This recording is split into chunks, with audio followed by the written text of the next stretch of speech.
Hey everyone, welcome back to Corporate Decoder, the place where we dig into the world of business filings. Today we're cracking open the latest report from the Boston Beer Company, the folks behind Samuel Adams and other drinks. This report has some interesting details, including a plan to buy back a chunk of their own stock.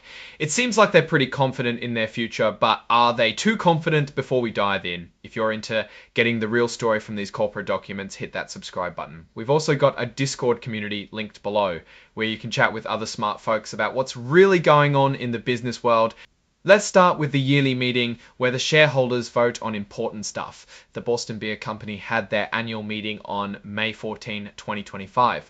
A good chunk of the Class A stockholders, over 69%, and all of the Class B stockholders showed up and voted. That's a pretty solid turnout, meaning people are paying attention to what's happening with the company. First, they voted on who would be on the board of directors, the people who help steer the company.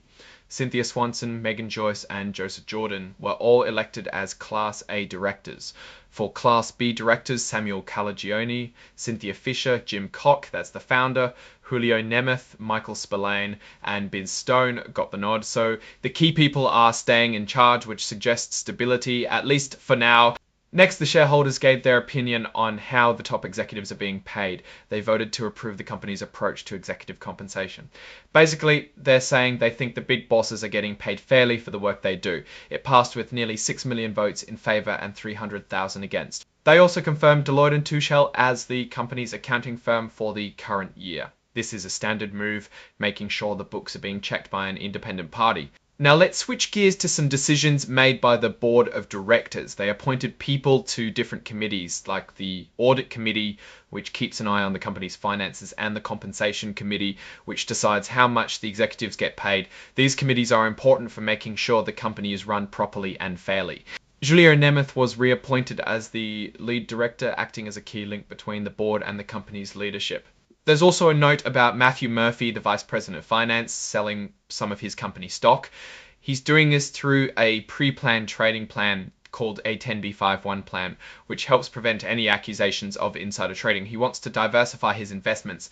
Here's where it gets interesting. The company itself is planning to buy back up to $50 million of its own stock. This can be a sign that the company believes its stock is undervalued and that buying it back will boost the price. The buyback is set to happen between June and September of 2025. So what does all this mean?